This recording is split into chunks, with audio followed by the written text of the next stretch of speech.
Vedare tinokuchingamidzai zvekare kune chimwe chirongwa pano paZim Facebook Secrets and Confessions. Tadzoka zvekare nemamwe mamessages. Regedzai tibva tapinda mumamessages edu atadzoka takakubatirai. Message yedu yekutanga yakamira sekudai so: hanzi makadi zvenyu mukoma, ndinokumbirawo kuti munge muchindiposterawo nyaya yangu makaviga chitupa changu. Inini mukoma, confession yangu yakamira sekudai, but zororo manje handitomborina zororo zvachose. Ini ndinotoshayawo kuziva kuti ava vanhu ava vanonyepedzera kuita vana men of God like vanorara sei, how do they have peaceful nights? Because nekuda kweizvo zvandakakumbirwa nevamwe fake prophet kuti ndinge ndichiita just for a day, nanhasi mukoma ndinotonzwa kutoti mumwoyo mangu there is this big burden that is in my heart nekuda kwekunyengerawo kwandakaitawo vana vaMwari. Right now mukoma nashi handitomborina zororo nekuda kwezvinhu izvo zvandakaitiswa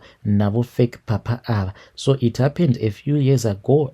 At that time zvinhu zvangu zvainge zvakandiomera apa ndiri muno zvekare muno muSouth Africa ndichingoitawo zvimabasa zvekiya ndingangoti zuva randingati things really got so bad, this was after ndafind out kuti mudzimai wangu iye ainge ava kudana nawo neumwe mufesi uyo waainge achishanda naye. I was now in a bad place. Ndokubva ndazodzingwa zvekare basa because ndainge ndava kusakwanisa kuconcentrate. Munongoziva kuti kana uri pakati pekunetsana murelationship unongogara wakangobata foni, saka ndainge ndiri busy paya ndichitocommunicata namadhamu ndichida kuvabvunza kuti ndo zvavainge vasarudza here, because vainge vanditextera message makuseni vachiti ivo vainge vafunga kuti it was far much better kuti vainge vachingoita move out sezvo ndainge ndafind out kuti this was what she was doing. Vakabva vati hazvichaite kuti tirambe tichigara tiri tose. Already vainge vatozivisawo hama dzangu vakadzikumbira ruregerero. Saka bosi vangu manje havana kuzozvinzwisisa kuti this is what I was going through. Ndokubva vazondiona ndakabata foni vakabva vati since morning ungori pafoni, basa rangu hausi kupusha, saka you are fired. Haiwa, when I lost my job zvinhu zvakabva zvaoma. I was desperate for money. Ndo pandakabva ndazotaura manje neimwe friend yangu, but friend yangu uyu iye ainge achienda kune imwe chechi achitoshandako, aingoswerako ikoko. Ndikabva ndamuudza kuti I am desperate for money, ndikungokumbirawo kuti unge uchingondibatsirawo. Saka iye akabva azoti ainge achazotaura nevamwe mateam leaders ake. Ndokubva ndati it is okay. Then ndo pandakabva ndazodaidzwa kuya naye one of the team leaders. Vakatuya vakatoti pick up kulocation kwatinogara. Ndokubva tazoenda kumba kwa pastor. I got so excited. Ndikabva ndatoti ndimwari ka ava, because pastor ivavo kana paSABC vainge vachitombobuda zvavo vachitoparidza. So takabva tazoenda kumba kwavo pastor ava, a very beautiful house, munoziva rinonzi zimansion. Takati tasvika kwekwe ndokubva ndatoona kuti nekamwe kacoffee table painge paine mari, mabundles 4 emari ainge akagadzikwa. Then pastor vaya vakabva vazoti aiwa iwewe apa you were speaking with that team leader ainge auya kuzoti pick up, zvikabva zvazonzi iwewe ndichazokupa mari yako. Saka mari iyoyo that had been set on the coffee table yainge iri mari yangu nefriend yangu. Saka iye akabva atora mabhandoro ake maviri, iniwo ndikabva ndatora angu mabhandoro angu maviri. Tikabva tazobvunzwa kuti how much did we think the money was. Tikabva tati no idea. Tikabva tazoudzwa kuti bhandoro rimwe chete rainge riine 10,000. Saka yainge iri 40 in total, tainge tapiwa 20. Ndakabva ndafara paya, ndobva ndatotanga kutorumbidza Mwari. I went on my knees and I started praying and I was crying. Ndobva ndatoona kutoti mari iyi yainge yakawanda. Ndiyo mari zvekare yandakabva ndazotangawo kaspaza kangu, uye zvekare nanhasi uno kuno kulocation kwandinogara ndine kaspaza kangu nekabusiness kangu ako kandinoita kekubika makota, zvavanototi zvipahlo. So mukoma nashi at that time takati tapiwa mari iyaya, then ndikabva ndazonzi ndainge ndichifanira kuti ndinge ndichizotaura more stuff one of the leaders, the team leaders. Saka takabva tazoenda paside paya, ndokubva tazoenda kune imwe room. Saka ndakati tinopinda muroom muya chinhu chakatanga kundishamisa ndechekuti ndakabva ndazviona kuti mainge muine mazi wheelchair ainge akawanda. Then akabva azoti all of this it is for the glory of the Lord. Ndokubva azondiudza kuti everything that he was showing me, he wanted me to understand. Iye ainge achida kuti ndige ndichinzwisisa kuti sometimes nekuda kwekuti vanhu right now they are living under a lot of pressure, saka isusuwo sema-Christians we have to give them more pressure. Saka tinofanira kuti sometimes tinge tichiita akati maharmless demonstration. Hanzi maharmless demonstration awa anototendedzwa naMwari, nekuti izvi zvinobva zvazvo encourage vanhu kuti vange vachihave more faith. Hanzi zvose izvo zviri kuitika munyika right now zvinoita kuti vanhu vasava nefaith mukurarama kwavo. Saka tinofanira kuti tinge tichimanikidzira vanhu kuti vange vachizobhelieve in the power of God, nekuti pari zvino Mwari vane zvimwewo izvo zvavari kumbofokasa nazvo. Saka isusu tinofanira kuti tinge tichivabatsirawo nema-harmless demonstration. Saka ndakabva ndazovimbiswa mari on top of the money that I had been given. Ndakabva ndafunga paya ndikabva ndati since zvinhu izvi zvandainge ndichiudzwa zvainge zvichinzi zvainge zvine bible backing, iyo yekungoti unenge uchingoenda kuchurch usingaverengi bhaibheri. At first I was hesitant, but nekuda kwedesperation ndakabva ndatongozviudza kuti zvainge zviri nani kuti ndinge ndichingoita a paid actor. Saka it was just a performance, no real harm was going to come out of it. Ndo zvandakaudzwa na team leader. Saka I told myself kuti I have to go to that church, uye zvekare kana zvinhu izvi ndainge ndichizviitira kuti more souls must come to Jesus Christ. Ndikabva ndati which means kuti kana Mwari vanokwanisa kuzotondiropafadza. So I agreed. Zuva reservice rakazouya, but before zuva reservice I had to go under training, and ndakanzi handaifanira kuti ndinge ndichitomboya kuchurch for the 1 month that I was in training. Ndakabva ndazotorwa ndokubva ndazoendeswa kune imwe imba, because ivo pastor vacho ava vane imwe imba iri munomu muJoburg. Saka vose avo vanenge vari ma-paid actors ndokwavanenge vachigara. Each and every day munenge muchitospenda the day navo pastor ava. Saka izvi zvinenge zvichiitirwa kuti ivo vange vachikwanisa kukurecognize, kuitira kuti the day riya rekuti vanenge vachizohava a prophecy session with you in front of everyone in church, munenge magara mava kutozivana, vanenge vachitokuziva your real name, kwaunobva and everything. So even in the crowd he can pick you up kuti uyoyo problem yake yakamira sekudai. Saka we were staying there. Pastor ava vaitouya makuseni vaiti vakauya paya, then we would have breakfast together, because at that time tainge tiri 15 at that time at his house. Zvino mukomana achitaitoti kana tahava breakfast paya tobva tatotanga kutonamata, tobva tatanga manje kuita training yacho. But ivo manje vanofarira vanhukadzi sterek, because it is easy kuprofesaya vanhukadzi, uye vainge vachiti vanhukadzi ndo vane memory iri very sharp, vachiti vanhurume vanokasika kukanganwa. Ndokusaka muchiona kuti most of the people like iwavavo vana fake papa, kana mukada kuona kuti the way yacho yavanoprofesaya varume versus vanhukadzi vanopiwa nguva yakati rebei yekuti vange vachipindurana naprofeti. But kana ari munhurume then anenge achingoti akapindura 1 sentence then mike yobva yatotorwa, because vainge vachiti problem yavakaona ndeyekuti vanhurume havana mamemories ari sharp. Saka vaitouya paya vobva vatotanga kutotinamatira 1 by 1,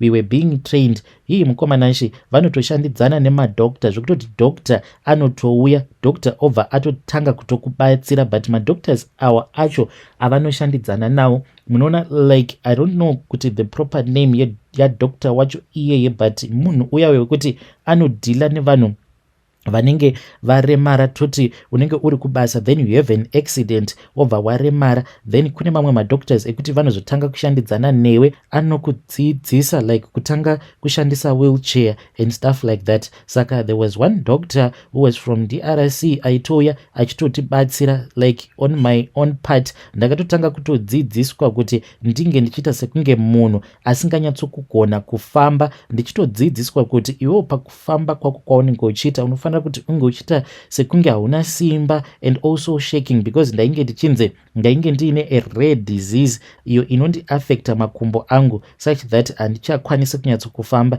Even madyero awo andainge ndichiita ndainge ndichilimitiwa. Mukomana acho kwainge kutori nemaskero ekutoti pandakasvikapo pamba apa ndakabva ndatoiswa pascale, ndikabva ndatoonekwa kuti ndainge ndichirema makgs mangani. Saka ivo vanomirira kusvika like in my own case vainge vachida kuti ndinge ndichionda. Then when I lost too many kgs ndo pandakabva ndazonzi I was ready for the job. Mukoma, I played my part paya, ndainge ndakatogara ku-overflow. Then all of a sudden ndo pavakabva vazoti kune umwe munhu akadai plus vainge vachitoziva kutoti musi wacho iwoyo ndainge ndichazouya kuchechi ndakapfeka hembe yakaita sei. Saka the marking point ivo vainge vasingazokwanisi kumemoriza hembe dzose. So all along pandainge ndiri kukumba kwavo ikoko ndainge ndiine imwe cap iyi, munoona cap dzatinofarira isusu like maZimbabweans dzinenge dzakanzi I love Jesus. Saka ndiyo yandakabva ndatengerwa iyoyo, uye zvekare neimwe t-shirt ndikabva ndanzi t-shirt yeSundowns necap yakanzi I love Jesus. Saka this was done so that ivo vange vachikwanisa kuzongogeneraliza kuti maZimbabweans vanofarira kupfeka ma-t-shirts eSundown uye zvekare necap yakanzi I love Jesus. Saka vakabva vangoti ndiri kuona ku-overflow kune umwe murume atambudzika neurwere, ndobva vakaexplaina condition iya sezvavainge vakaudzwa nadoctor. Vakaexplaina everything. Apa vainge vasati vandinhonga vachiita sekunge vachiri kurasika mbijana paprofesi mumweya, kudzamara vazoti the devil is a liar, the devil is blocking this man, but because of the t-shirt and vakabva vati the devil is a liar, he is blocking me in the spiritual realm, but because of the cap iyo yaakapfeka, that cap has came to his rescue nekuti yakanyorwa kunzi I love Jesus. This man, he loved Jesus. Hey, church yose yakabva yatanga kuimba ichiti hallelujah hallelujah. Vepraise and worship ndokubva vatanga kubvumirawo paya. Iniwo mukoma ndakabva ndatopiwa go ahead neumwe team leader uyo ainge akagara kumashure kwangu. Saka akabva angondidhonza t-shirt yangu kuti ndinge ndichisimuka. The moment yandakasimuka, vemakamerawo vanenge vasingatozivi kutoti munhu wacho ndeupi, kuitira kuti so that they can also be surprised. Kune vanenge vachiziva nevanenge vasingazivi. Saka the moment that I got up ndo pavakabva vatoona kutoti uyu is the person. Ndokubva ndatanga kufamba paya, ndaita kufamba ndichiti ndikafamba ndobva ndadona. Saka I had my fake wife with me, umwe mukadziwo uyo who was also playing the part. Ndokubva atanga kundibatsira paya tichifamba agoti otanga kuchema because ainge aine kachigaba kake keVicks. The moment that I got up akabva atongozora Vicks pazasi pemaziso ake agoti otanga kuyeredza misodzi achichema. So this convinced everyone kuti hakuna munhu angamboyeredza misodzi zvakadaro, achiyeredzera misodzi mahara. Ndokubva tafamba iwe, pamwe pacho ndichiita zvekukambaira, ndobva ndambodona iye omboita sekunge andisapota. Ipapo nekuda kwekuti ndainge ndatomboita zvimazuva ndisinganyatsokudya zvakanaka because of nervousness, ndainge ndava kunzwa udzungu. Kumwe kudonha kwandainge ndichitoita kwainge kutori kutodonha kwechokwadi. Mukomana nacho ndakabva ndazofamba ndichikambaira, ndokubva ndazonomira kumberi kustage vakaprofesaya. Ndainge ndava kunzwa kuti ndava weak manje nenzara. Ndo pandakabva ndazongogara pasi ndava kunzwa kuti panapa ndava kunzwa dzungu manje plus nenoise yekuti vanhu vekupraise and worship vainge voimba, everyone in church was praying. Saka it was just too much for me. Mukoma, hameno zvandakangonzwa. So ndakabva ndanzwa kuti ndainge ndava kuda kurutsa, ndini uyo ndokubva ndatanga kurutsa. Then vanhu vakabva vatoti this was a miracle. Ndakanamatirwa mukoma, ndokunamatirwa. Ndokubva ndazowana simba manje, ndikabva ndati now I have to finish the job. Ndo pandakabva ndatanga manje kukambaira ndichiita sekunge ndichidzedzereka kusvika ndazomira. Ndakati ndamira kudaro, I used all the energy that I had. Ndokubva ndatanga kujamba ndichijamba paya.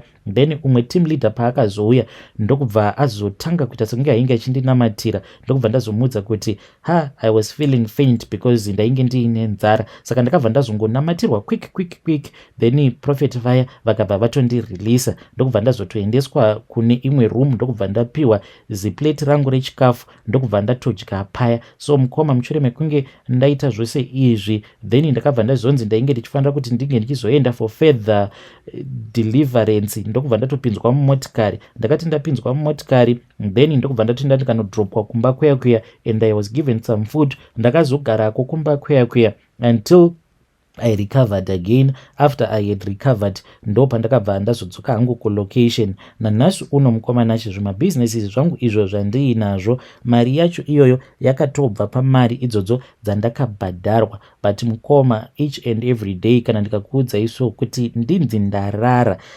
mukoma ndinozorara zvangu zvezve zvekutoti ndinotoita zvekutomanikidzira because ndinogara ndichingozvibvunza kuti asi nezvose izvo zvandakaita, saka right now Mwari kana vakanditarisa vanenge vachifunga kuti kudii nekuda kwezvandakaita. Saka ndiyo confession yangu iyi mukoma. Ndiri kukumbirawo kuti munge muchizondiposterawo nyaya yangu. Kana mandiposterawo nyaya yangu ndichange ndichizotevererawo mucomment section. Ive dare ndo message iyo yandakatumidzirwa ichibva kuna mukoma vedu. Zvakangoma hazvo vedu we ndo rinonzi drama rakarongeka. Anzi kutori nemba ikoko kuJoburg, anzi pandakasvikapo pamba pacho ndakatonzi ndiende pascale because vaida kuona kuti ndinorema makgs mangani. Saka ndaitota ndichitonyimwa zvekudya kusvika ndaonda kubhilivhisa vanhu kuti zveshuwa munhu uyu ari kurwara, kukuzotoshandidzana nemadoctors akomana zvakangoma hazvo vedu. But mubvunzo wakakosha wabva kuna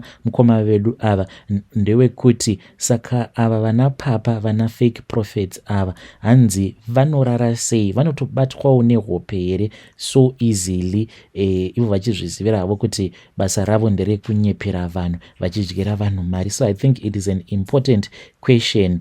Regedzai tibva taenda panyedu inotevera. Nyedu inotevera yakamira sekudai. Hanzi makadi zvenyu mukoma, ndinokumbirawo kuti muge muchindiposterawo nyaya yanguwo makaviga chitupa changu iniwo ndakaita chivi pamberi paMwari. So zvakaitika mukoma ndezvekudai. So pane pamwe pandakambobva kuno kuSouth Africa ndokubva ndazoenda kumba. Saka ndakabva ndazonzi nemurume akatoita zvekutondimanikidza akabva anditi enda unoona vabereki vangu. Saka ivo vanogara muHarare. Ndakazoti ndasvika kuya then ivo vamwene vangu vakabva vazongobuda. Saka vakati vabuda kudaro vachienda kurufu, then ndokubva tazosara paya navatezvara. Saka vatezvara vakazoti vabva kuBhawa one day vainge vakanyanyisa kudhakwa ndobva vazotanga kutamba neni chikudo, ndokubva tatongoita chikudo paya because iniwo ndiri munhu anonwawo doro. Saka vakabva vazonditi ndoda kukutengera doro, ndokubva ndati nditengerei one bhodhoro baba, ndokubva tazobuda tiri tose paya nemotikari. Saka mukuzononwa patakazodzoka manje ndokubva tazongowedzera kutamba chikudo, ndokubva tazoita bonde. Mushure mekunge taita bonde ndakabva